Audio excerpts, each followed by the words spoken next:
about it. You got your what? Pilot's license. Oh, your pilot's license. Really? Yep. That's pretty cool. Yeah, I'm trying to do what my dad does. Your dad's a pilot? Yes. Huh. Interesting. So Yep. you're taking calculus, right? Correct.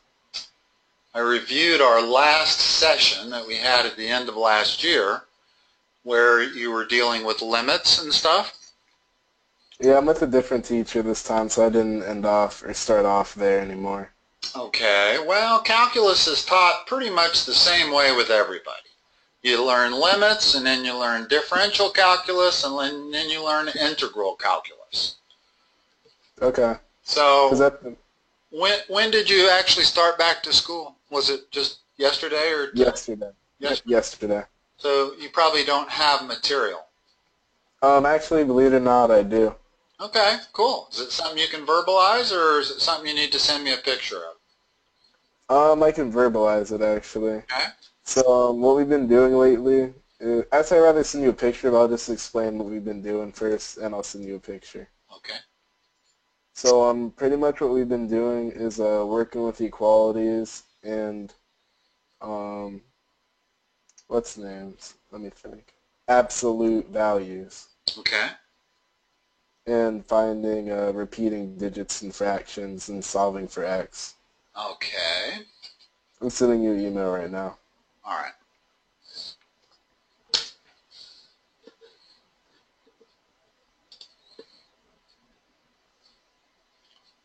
It's a little bit of a strange place to start calculus, but Yeah, we're using the book from MIT, so we're just following along with that book.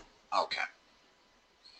I've got numerous calculus books, and they really only differ in their degree of difficulty. In other words, Oh, all of them start with limits, then they go to differential calculus, then they go to integral calculus.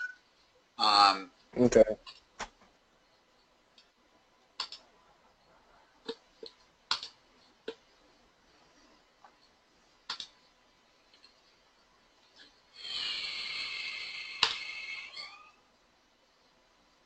Okay, I sent it. Did you get it? okay. Okay.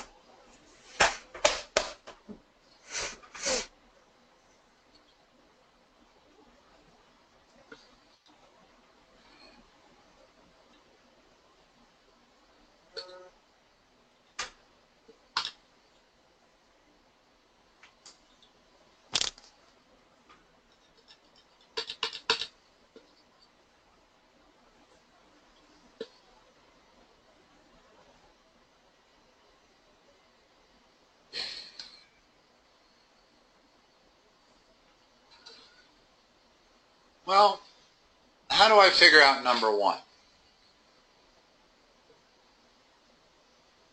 For number one, what I did was I used a calculator. Well, let's do it by long division, Okay. right? That's what it is. It's 1 divided by 9. Well, 9 goes into 10 once. Correct. 1. And it's just going to be repeating. So it's 0.11 with a bar over it, like that. Yes. Okay? Well, 2/9 is just going to be 222. 3/9 is going to be 333, and so forth. Okay? Okay. All right. Easy enough. Number 2. I've got x being greater than 2 and less than 6. Well, what's that the same as? In fact, of those 8 answers they have there, which one is the same as what I've written? I'd have to solve for x for each of the answers. Well, how about just subtract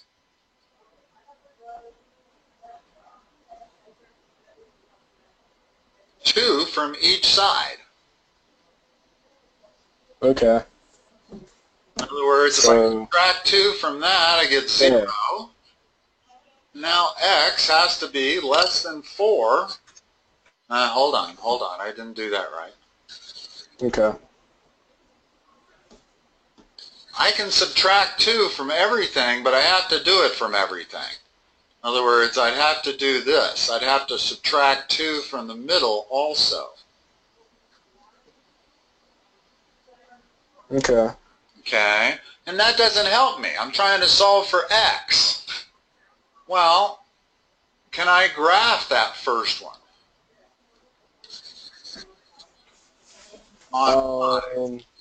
Yes.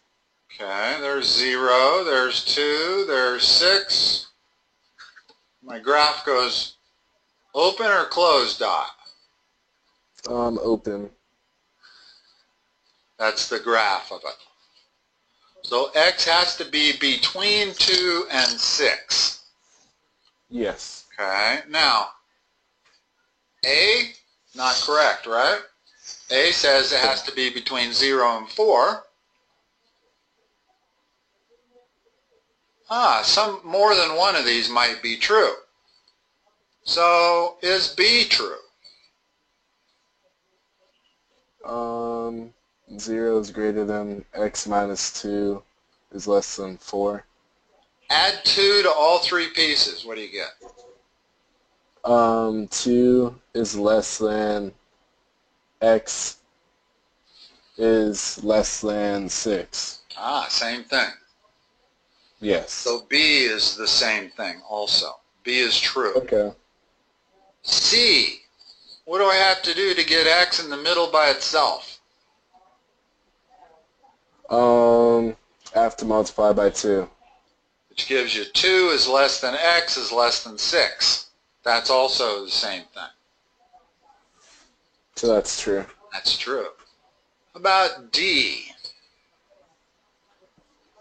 For that, I have to multiply by x. Here's the problem. We don't know if x is positive or negative. Okay. So when you have an inequality and you multiply by a variable, you can't really do it because you don't know whether you're going to have to change the direction of the sign or not. Right? Yes. So D looks like you could multiply or turn everything upside down and you would have a similar thing. And in fact, it's true that x does have to be between 2 and 6.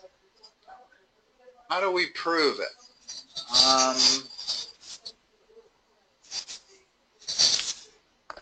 Let me think for a second. If I said to you, x is greater than 6, then is it true that 1 over x is greater than 1 over 6?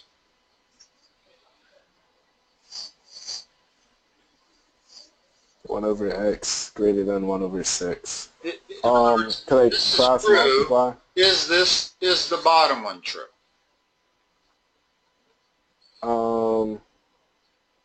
No. No, it isn't. Make x 10. 10 is greater than 6, but 1/10 is not greater than 1/6. It's less than. So when you have your variable in the bottom, you can't necessarily just switch it and have it be true. In fact, when I switch it, I got to change the sign. That would be true. In other words, the moment I switch it, as long as I switch the inequality, now it is true. Now notice that x is 10 works, and x of 5 does not. Okay. So when you invert both sides, you have to change the inequality sign. Well, what are we looking at here? We're looking at 1 over x is greater than 1/6, and less than 1/2. Well, I can switch everything, but I got to switch the inequalities. So I got, if I turn that around, I can, and then turn that around, I get that. Okay. Is that the same? 1 over 6 is less than 1 over x is less No, I than mean, 1/2. is it the same as what they gave you? 2 less than x less than 6. No. Actually, it is. That tells you x has to be between 2 and 6. Oh, being backwards confused me. Okay, never mind. Right, but it's still true. You're right. It is a little confusing, but it's still true. Okay. Okay? So now let's look at E. Okay, I'm going to flip everything.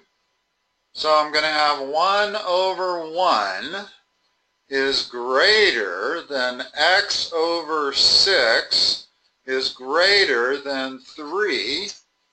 So I can do that to begin with for E. What I've written is the same as what E says. And now if I multiply everything by 6, I get 6 greater than x greater than 18. Well, that's not true. In other words, E is not the same as 2.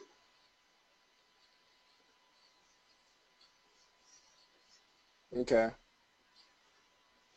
Hold on a moment.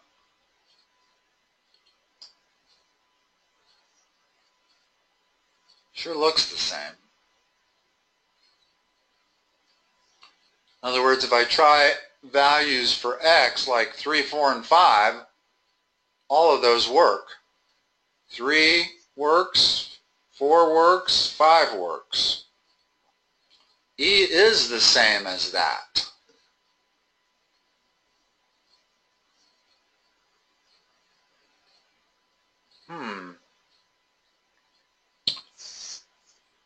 Well, that leads me to rethink what I said earlier. Let's go back to that, though, later. I don't want to get hung up on that. Let's look at F, because F is more important. Okay? What does it mean for me to say x minus 4 is less than 2? That actually means two different things. And we're going to solve each one of them separately. What it means is that x minus 4 is less than 2, or x minus 4, and now I have to do two things. I have to change the direction and the sign on the number like that. Okay. And now I solve each one. So I get x is less than 6, or x is greater than 2. Well, that's what the problem said to begin with. X is greater than 2 and less than 6. So that's true. That's true also, yes.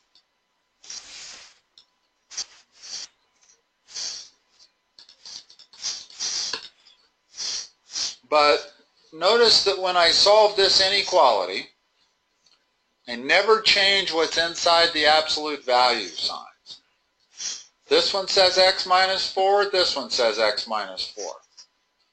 The only thing I change is the number on the right side and the sign or the direction of the inequality. So let me just give you one to see if you get that.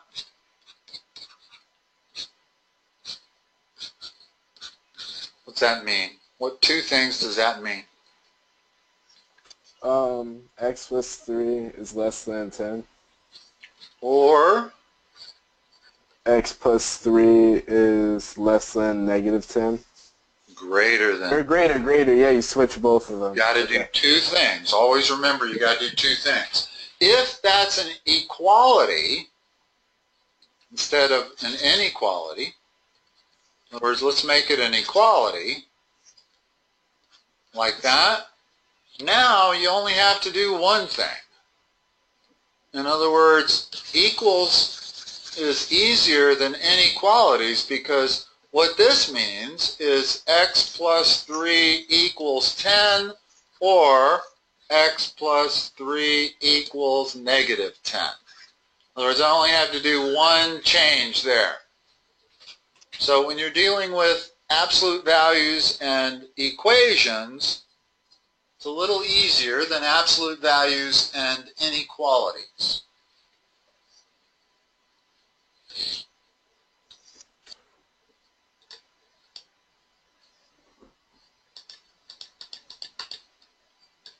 This is kind of weird stuff to start out calculus with. What they're really doing here is reviewing pre-calc, algebra. How about H?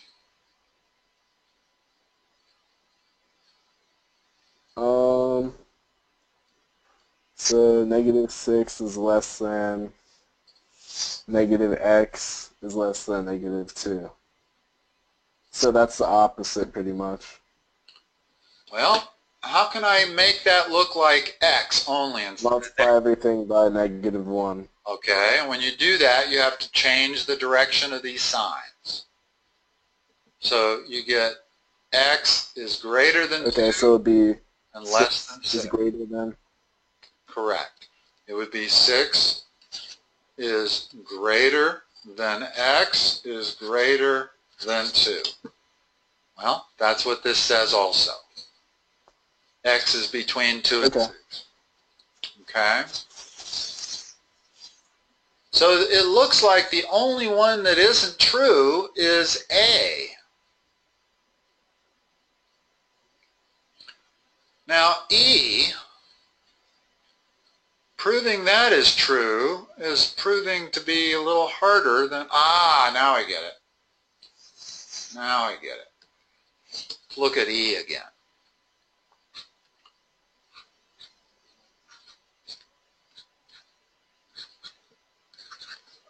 Remember that if I reciprocate everything, I can do it as long as I change the signs, right? But I got to reciprocate the 3 also. In other words, those two statements are the same. Now, when I multiply everything by 6, I get this. Same thing as what we started with. Correct. So every one of these is the same except A. Yeah, except that one. Oh, no, G also is not the same. Notice that with G, I have to multiply by a negative 1, but that turns that to a negative 2, so it's not going to be the same. Positive 6, yeah. Right, turns to a positive 6 and a positive x, but it leaves that as a negative 2. So G is not the same either.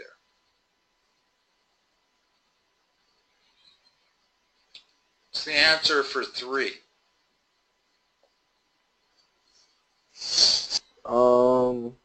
So negative 2x is greater than 4. So I would divide both sides by negative 2. What do you get?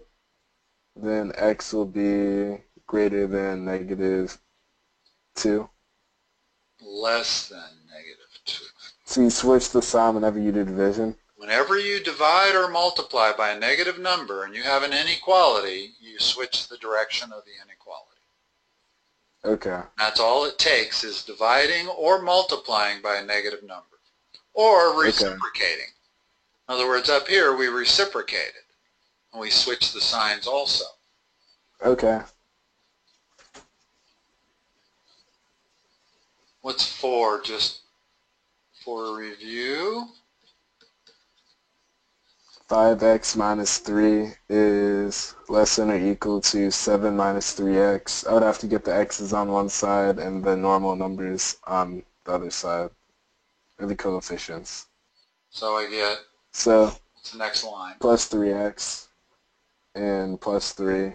So then that'll be 8x is less than or equal to 10. then divide both sides by 8. Then it'll be x is greater than, or x is less than or equal to 5 over 4. Right. And remember, you only change the direction of the inequality if you're multiplying or dividing. Oh, negative. Not if you're adding or subtracting, never. Okay. Only if you're multiplying or dividing. What's 7? 7. So it's absolute value, but since it's not a negative, it stays as y. So y equals 3. Or, remember, absolute values always have an or in them. Or y equals negative 3. Uh-huh.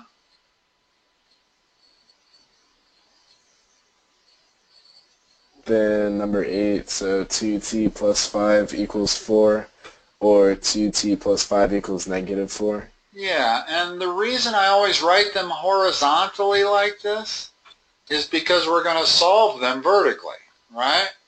You're Yes. always used to solving down. And usually you have to solve these. So I get 2t equals minus 1, t equals minus 1/2 on that part. And over here I get 2t equals minus 9. So t would equal minus 9/2. So those are your two solutions. Most of these are fairly straightforward. 6 is kind of interesting. What's a good first step for 6? Distribute. Actually, that's a harder first step. Okay.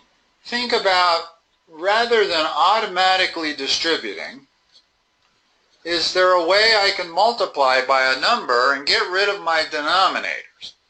In other words, if I distribute this, I'm going to have some complicated fractions, right? So common denominators. What can I multiply both sides by to get rid of both denominators?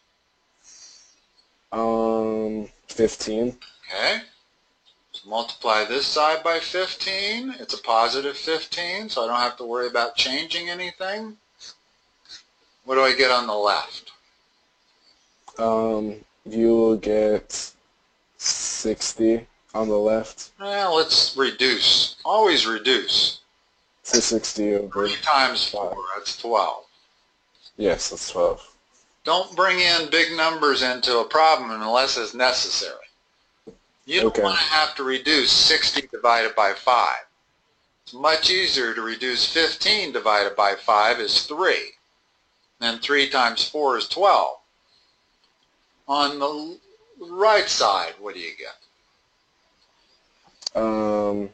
15 over 45, so that'll be 1, no, yeah. 15 over 3 is 5. Yeah. Times x minus 6.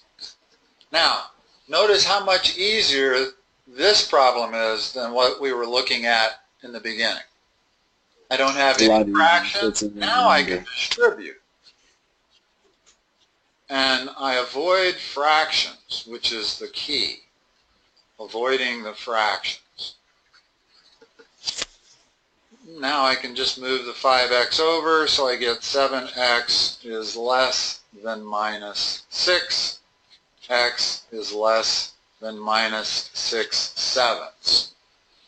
Never had to reverse the inequality sign because I was never multiplying or dividing by a minus. Okay. Okay. Mathematical induction? Are you kidding me?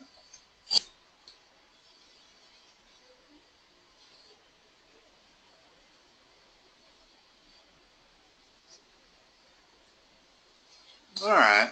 I'm not sure this qualifies for mathematical induction, but mathematical induction is a really difficult subject.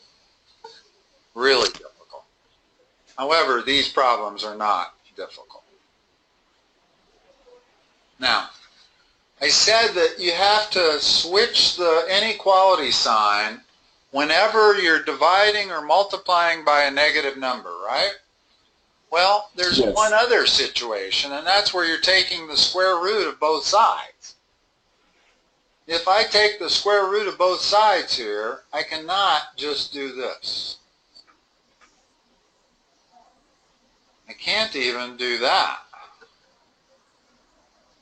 What I have to do is x is less than the positive, but it's greater than the negative.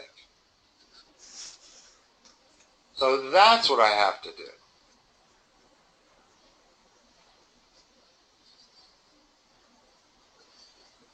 In other words, you know how if this was an equation, if it was x squared is equal to 2, well then x would be equal to plus or minus square root of 2, right? Yes. But in this case, you can't really say that x is less than plus or minus square root of 2. What you can do is x is less than the plus solution, but it's greater than the negative solution. Okay. Hold on a minute. That's not true either.